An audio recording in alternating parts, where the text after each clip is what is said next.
नमस्ते साथीहरु सबैजनालाई। ल फेरि म त दाल बनाउनुको लागि तयारीमा छु है। ल सुँगुरको सुकुटीसँग दाल बनाउने।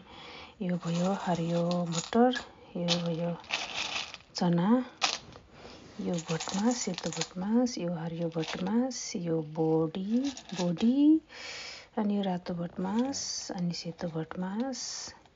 भटमासहरुको पनि दाल बन्छ है। हजुर म देखाउँछु नि बनेपछि। ल यस्तो मिठो हुन्छ कि सुँगुरको सुकुटीसँग म फेरि दाल बनाएर देखाउँछु हजुरहरूलाई। ल मेरो चाहिँ दाल पकाउनु सुरु भयो। यहाँ तेल हालेछु अलिकति, तेल डढाएर अनि यो लसुन 2-4 काट्यो।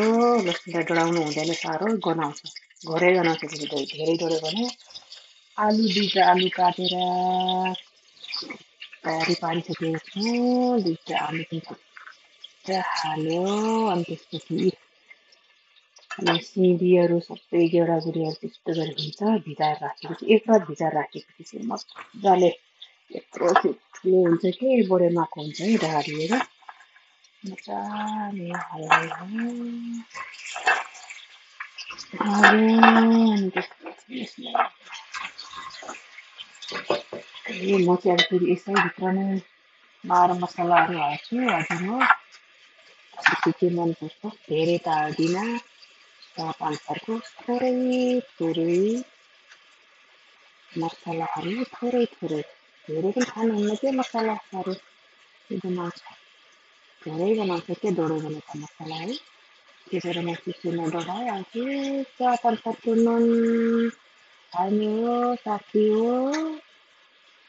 अनि मसला अलिकति थप्यो अनि त्यसपछि अनि फेरि 2टा डल्ले खोर्सानी राखिदिने हो। यो 2टा डल्ले खोर्सानी पनि राखिदिने हो। यसलाई पिनेर राख्यो भने साह्रै पिरो हुन्छ नि त।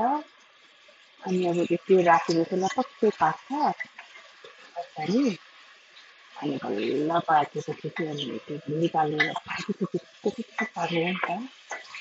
अनि चिक्कको पिरो हुन्छ। पिनेर हाल्यो भने चाहिँ साह्रै बेसी पिरो हुन्छ है साथी हो डल्ले खोर्सानी चाहिँ। मेरो तरिका चाहिँ यो हो। अब यसलाई चलायो अलिकति मसलाहरू पाके जस्तो हुन्छ नि,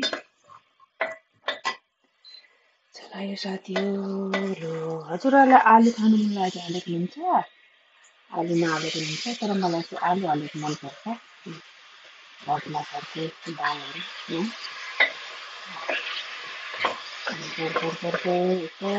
एकछिन चलाइदियो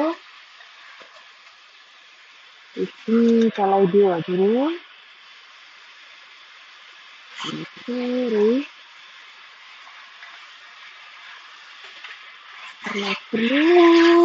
पारेर यसरी चलाएपछि अनि के गर्नुपर्छ, चलाएपछि हजुर हो सुँगुरको सुकुटी है। यो सुँगुरको साथै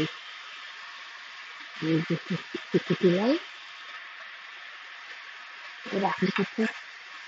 लपक्कै हुन्छ क्या यो सुकुटीहरू।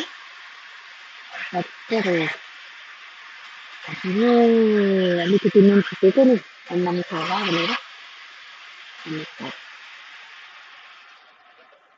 हजुरहरूलाई कतिको मनपर्छ झोल सुप हाल्यो अनि यसपछि चाहिँ ट्याक्क प्रेसर कुकरको यो बुझो लगाइदिनुपर्छ अनि टक्कै पाक्छ हजुर हो। पाकेपछि निकालेर बाँडेर खाने हो नि।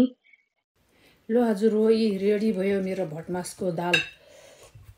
हेर्नुहोस् यी सुँगुरको पोर्क बेली सुकुटी अनि दाल भाती। हजुर भटमासको दाल मिठो हुन्छ है। ल मजाले हालेर चाहिँ खानुपर्छ। सराम आफ्नै कमाइ हो, रमाइ खाने हो साथी हो।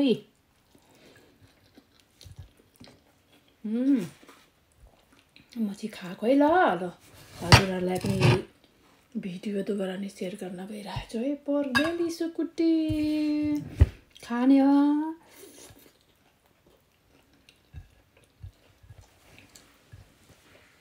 सुरुम कस्तो मिठो हुन्छ पोर्क बेली सुकुटी अनि भटमासमा गेडागुडी सबैमा मिसाएर चाहिँ मजाले सिटी लगाउनुपर्छ। त्यति सिटी लगायो भने पोर्क बेलीहरू त पिलिक हुन्छ। यो पोर्क बेलीको सुकुटी हो है साथी हो। यसलाई मजाले हजुर पनि बनाएर खानुहोस्, मिठो मिठो हुन्छ ल।